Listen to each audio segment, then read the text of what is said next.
प्यारे बच्चों, जय हिंद। आपका हमारे YouTube चैनल में हार्दिक स्वागत है। आज हम कक्षा 8वीं विषय गणित के अंतर्गत 8 ग्रेड अभ्यास पुस्तिका में अध्याय 3 चतुर्भुजों को समझना के सभी अभ्यास प्रश्नों का हल विस्तार पूर्वक देखेंगे। 8 ग्रेड अभ्यास पुस्तिका भरने से पहले आप गणित की मुख्य पुस्तक में अध्याय 3 चतुर्भुजों को समझना पहले हल कर लीजिए, फिर 8 ग्रेड अभ्यास पुस्तिका भरिए, जिससे आपको प्रश्न हल करने में सरलता होगी।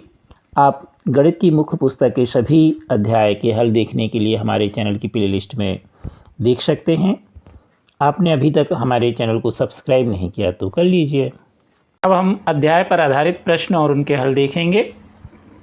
प्रश्नों को पढ़कर दिए गए विकल्पों में से सही उत्तर चुनकर लिखिए और सामने दिए गए सही घेरे को भरिए। प्रश्न पहला है, किसी चतुर्भुज के चारों अंतःकोणों का योग होता है ए 180, बी 270, सी 300 और डी 360। तो आपने पढ़ा है कि जो चतुर्भुज है उसके चारों अंतःकोणों का योग 360 होता है और बाह्य कोणों का योग भी 360 होता है, इसलिए इसका उत्तर डी सही है। 360 और डी घेरे को काला कर दीजिए। प्रश्न दूसरा है, यदि किसी चतुर्भुज के विकर्ण परस्पर समकोण पर समद्विभाजित करते हैं तो वह होगा ए समचतुर्भुज, बी समलंब, सी आयत और डी पतंग।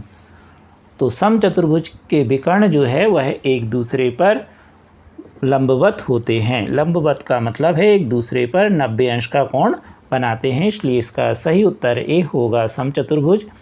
ए घेरे को काला कर दीजिए। प्रश्न तीसरा, षट्भुज के प्रत्येक अंतःकोणों का योग कितना होता है? तो जो षट्भुज होता है उसके प्रत्येक अंतःकोणों का योग, तो षट्भुज या किसी भी बहुभुज, यदि बहुभुज में n भुजाएं हैं तो उनके अंतःकोणों का योग का सूत्र है n-2 गुणे 180। अब यहाँ षट्भुज है यानी भुजाओं की संख्या 6 है, तो n की जगह 6 लिखेंगे। 6-2 गुणे 180, तो बचेगा 4, 6 में से 2 जाएंगे, 180 में गुणा करेंगे तो 720। तो इसका सही उत्तर सी होगा 720 अंश। सी घेरे को काला कर दीजिए। प्रश्न चौथा है, एक चतुर्भुज जिसके तीनों कोण बराबर हैं, चौथे कोण की माप 120 अंश है, बराबर कोणों में से प्रत्येक कोण की माप बताइए। तो मान लीजिए कि जो सभी कोण हैं वो x x के हैं, तीनों कोण, तो x धन x धन x धन 120 बराबर 360, या हम लिख सकते हैं 3x धन 120 बराबर 360। हल करने पे आएगा x बराबर 240/3, काटने पर आया 80। तो इसका सी वाला सही है 80, यानी तीनों कोण 80-80 अंश के होंगे। सी को घेरे को काला कर दीजिए। प्रश्न पाँचवा, एक वर्ग ABCD में विकर्ण O बिंदु पर मिलते हैं, तो बताइए त्रिभुज AOB है एक समद्विबाहु समकोण त्रिभुज, बी समबाहु त्रिभुज, सी समद्विबाहु त्रिभुज और डी विषम बाहु समकोण त्रिभुज। तो यहाँ पर हमने एक वर्ग का चित्र बनाया है। वर्ग की सभी भुजाएं बराबर होती हैं और ये उनके विकर्ण हैं AC और BD। अब ये एक दूसरे को कहाँ काट रहे हैं? बिंदु O पर। तो यह एक त्रिभुज, 4 त्रिभुज बन गए। आप ध्यान से देख रहे हैं, तो ये चारों त्रिभुज ही समबाहु त्रिभुज होंगे। अब उन्होंने OAB कहा है, तो ये वाला त्रिभुज समबाहु त्रिभुज होगा, अर्थात बी इसका उत्तर सही है। बी घेरे को काला कर दीजिए। प्रश्न छठवां है, एक समबाहु की भुजाओं की संख्या बताइए जिसका प्रत्येक बाह्य कोण की माप 60 अंश है। तो किसी भी समबाहुभुज की भुजाओं की संख्या का सूत्र होता है 360/1 बाह्य कोण की माप।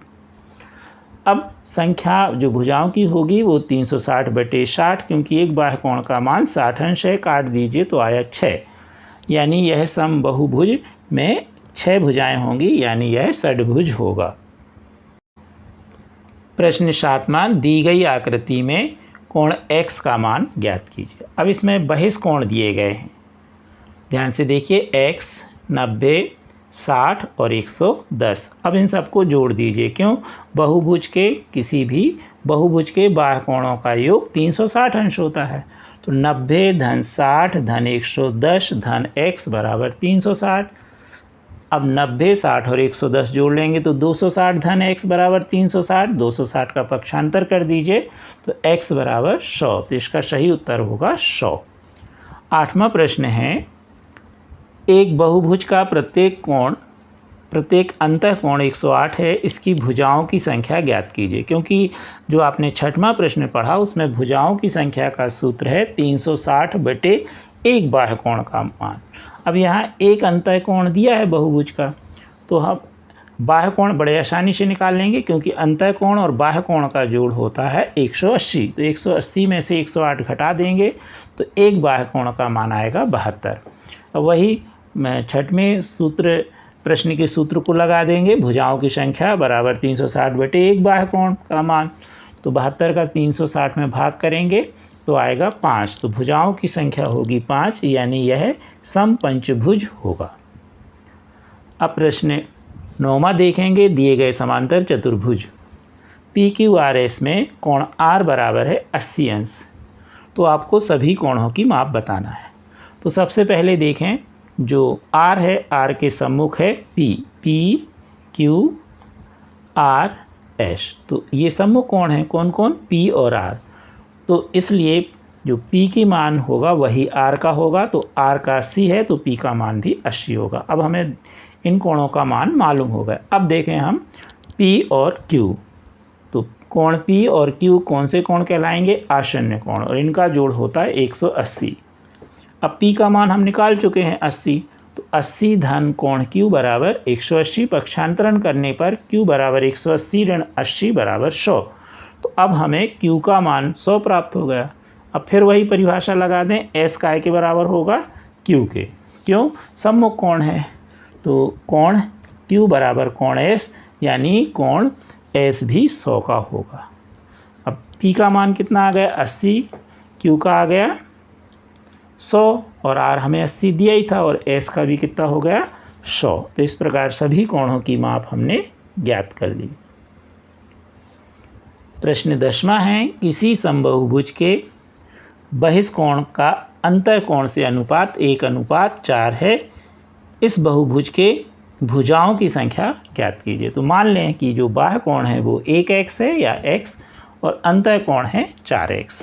अब इन दोनों को जोड़ देंगे तो 180 आएगा, क्योंकि बाह्य कोण और अंतःकोण का जोड़ 180 होता है। हल करने पर x का मान आया हमारे पास 36। अब बाह्य कोण की माप देखना है, तो बाह्य कोण की माप हमने x मानी थी, तो x बराबर 36। भुजाओं की संख्या का सूत्र हो जाएगा 360 बटे एक कोण की माप बाह्य कोण की, यानी 36 काटने पर हमें मिला 10। तो यह जो बहुभुज होगा, समबाहुभुज, इसमें भुजाओं की संख्या होगी 10। अब प्रश्न 11वां है, दिए गए समांतर चतुर्भुज में x और y का मान निकालिए। इसमें हम लिख दें ABCD, इसमें लिखा नहीं है लेकिन हम इसको लिख लें ABCD, जिससे हम बड़े आसानी से व्याख्या कर सकते हैं। अब ध्यान से देखिए, यहाँ पर C का मान है 6y और A का मान है 120, और ये सम्मुख कोण है तो ये बराबर होंगे। तो यहाँ पर हम लिख देंगे सम्मुख कोण 6y बराबर 120, कोण A बराबर कोण C से। तो y का हल करने पर हमको मिला मान 120 बटे 6 यानी 20। तो y का मान मिल गया। अब कोण A और B, अभी आपने ऐसा एक सवाल और देखा था, क्वेश्चन नंबर 9वां। तो ये कौन से कोण है? आसन्न कोण। यहाँ पर हमने नीचे लिख दिया। इन दोनों को हम जोड़ दें, 120 धन 5x धन 120। तो हमने बड़े आसानी से जोड़ दिया, 5x धन 10 धन 120। तो इसको जोड़ने पर हमें बराबर में 180 लिख देंगे, क्योंकि आसन्न कोणों का जोड़ 180 अंश होता है। हल कर दीजिए। तो यहाँ पर हल करने पर हमको कितना मिला? 5x बराबर 180 ऋण 130, या 5x बराबर 50, या x बराबर 50 बटे 5 यानी 10। तो x का मान मिल गया 10 और y का मान मिल गया 20। तो इस तरह से बड़े आसानी से ये सवाल कर सकते हैं। प्रश्न 12वां, पतंग PQRS में x और y का मान ज्ञात कीजिए। तो यहाँ पर पतंग का चित्र बना है PQRS, और कोण दिए हैं, P का मान x, Q का y, R का 60 और S का 110। तो जो पतंग होती है उसके सम्मुख कोण बराबर होते हैं। तो यहाँ पर कोण S बराबर कोण Q होगा और जो S है उसका मान 110 है, तो Q का मान भी 110 होगा और Q का मान y है, इसलिए y बराबर 110। अब इसके सभी अंतः कोण जोड़ लेंगे हम, यानी x धन y धन 60 धन 110 और y का मान हमको 110 मिल ही गया, तो x धन 110 धन 60 धन 110 बराबर 360। चतुर्भुज के चारों अंतः कोणों का जोड़ 360 होता है। हल करने पर मिलेगा x धन 280 बराबर 360, x बराबर 360 ऋण 280 तो आया 80, तो इसका उत्तर होगा 80। तो x का मान 80 और y का मान 110। अब प्रश्न 13वां, ये थोड़ा कठिन प्रश्न है, जगह कम है, तो हम संक्षिप्त में आपको समझा रहे हैं। दिए गए आयत PAIR में ARI, RMI और PMA कोण ज्ञात कीजिए। तो ये एक चतुर्भुज है AIRP,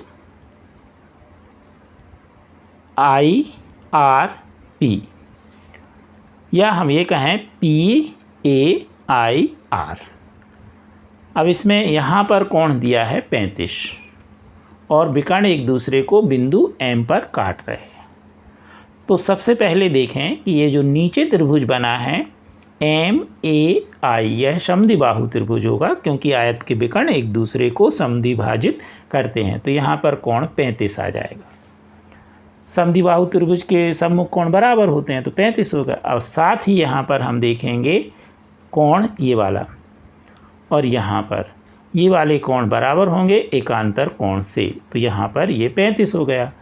अब हम इस वाले अंदर के कोण की बात करें, यानी ARI, तो 90 में से हम 35 घटाएंगे तो यहाँ 55 आ जाएगा। इसी तरह हम इस वाले कोण की बात करें, यानी PIR की, तो ये भी 90 में से 35 घटेगा तो 55। अब हम आए सवाल में ARI, तो A हमारा कहाँ है, ये ARI। अभी हमने बताया 90 में से हमने 35 घटाए, क्यों घटाए, क्योंकि आयत का प्रत्येक कोण 90 अंश होता है, तो कितना आ गया 55। अब देखें RIP, तो ये भी हम आपको बता चुके कि RIP चाहे हम PIR कहें या RIP कहें, तो ये भी कितना होगा 55। अब प्रश्न में हमको दिया है कि RMI बताइए, तो RMI यानी ये वाला कोण,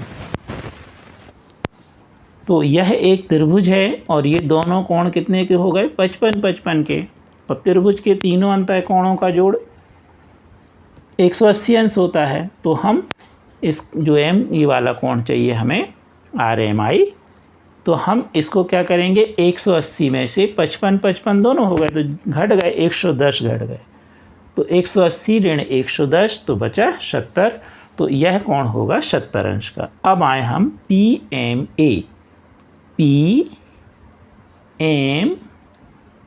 यानी इस तरफ वाला कोण, ये वाला, तो ये हमने निकाल लिया, कितना है 70, और ये दोनों कोण सम्मुख कोण हैं, सम्मुख कोण बराबर होते हैं, तो यह वाला कोण भी 70 अंश का होगा। तो इस तरह इसमें बहुत सारी परिभाषाएं लगी हैं, आयत की जगह कम है, तो संक्षिप्त में हमने आपको समझा दिया, समझ में आ गया होगा। एक बार अच्छे से इसको समझ के दोबारा फिर समझ लीजिए। तो यहाँ पर एकांतर कोण की परिभाषा भी लगी, सम्मुख कोण की भी लगी, और समद्विबाहु त्रिभुज के सम्मुख कोण बराबर होते हैं, जो दो भुजाएं बराबर होती हैं उनके सम्मुख कोण बराबर होते हैं। यह भी इसमें 3 तर्क लगे थे। अब देखें हम प्रश्न 14। 30, 60, 90 अंश कोण वाले दो समान सेट स्क्वायर को आपस में मिलाकर दो अलग अलग प्रकार के चतुर्भुज बनाइए और प्रत्येक चतुर्भुज का अवलोकन कर निम्न तालिका बनाइए। तो हमने यहाँ जो सेट स्क्वायर होते हैं उनके चित्र बना दिए हैं। अब इनको हम जोड़ें, तो एक बार जोड़ेंगे तो आयत बनेगा, और फिर हम दूसरी बार जोड़ेंगे तो कैसा बनेगा, यह अलग अलग जोड़ने पर एक बार समांतर चतुर्भुज और एक बार आयत। अब इसमें प्रश्न देखें हम। तो पहला प्रश्न है चतुर्भुज का क्या प्रकार है, तो हमने लिख दिया यह है आयत और यह है समांतर चतुर्भुज। फिर दूसरा है क्या सम्मुख भुजाएं बराबर हैं, तो हाँ, इसमें सम्मुख भुजाएं बराबर होती हैं। किसमें? आयत में। और यहाँ पर भी हाँ है, ये थोड़ा सा धुंधला है, तो यहाँ पर भी आप समांतर चतुर्भुज में भी हाँ भर दीजिए। तीसरा है, क्या सम्मुख कोण बराबर हैं? तो हाँ, सम्मुख कोण आयत के भी बराबर होते हैं और समांतर चतुर्भुज के भी। अगला है इसमें, क्या विकर्ण बराबर हैं? तो हाँ, आयत के विकर्ण बराबर होते हैं, परंतु समांतर चतुर्भुज के विकर्ण बराबर नहीं होते। 5वें नंबर पर है, क्या विकर्ण एक दूसरे को समद्विभाजित करते हैं? तो जो आयत होता है, आयत के विकर्ण एक दूसरे को समद्विभाजित करते हैं और समांतर चतुर्भुज के जो है वह नहीं करते। तो यहाँ पर नहीं है, तो यहाँ हाँ कर लीजिए और यहाँ नहीं कर दीजिए।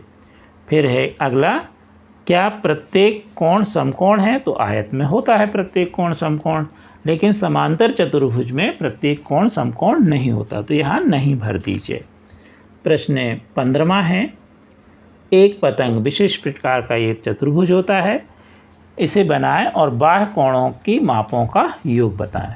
तो हमने एक पतंग बनाई है विशेष प्रकार का चतुर्भुज, इसके अंतः कोण लिख दिए 120, पी का मान क्यू का 60, आर का 120 और एस का जो है 60। अब बाह्य कोण कहाँ है? तो बाह्य कोण जैसे मान लीजिए कि हम एसपी भुजा को आगे बढ़ाएं, तो आगे बढ़ाने पर यहाँ पर बनेगा बाह्य कोण, ये 120 तो ये होगा 60। अब मान लीजिए पी क्यू को बढ़ाएंगे तो यहाँ पर बाह्य कोण बनेगा, तो ये 60 तो ये होगा 120। यहाँ पर अगर हम क्यू आर को बढ़ाएंगे तो यहाँ बनेगा 60 और यहाँ आर एस को बढ़ाएंगे तो यहाँ बनेगा 110। अब इन सब बाह्य कोणों को जोड़ देंगे, 60 धन 120 धन 60 धन 120, तो सभी को जोड़ने पर हमें 360 मिलेगा। क्यों? क्योंकि बाह्य कोणों का योग 360 अंश ही होता है। यह आपने पढ़ा है, किसी भी जो बहुभुज है उसके सभी बाह्य कोणों का योग 360 अंश होता है।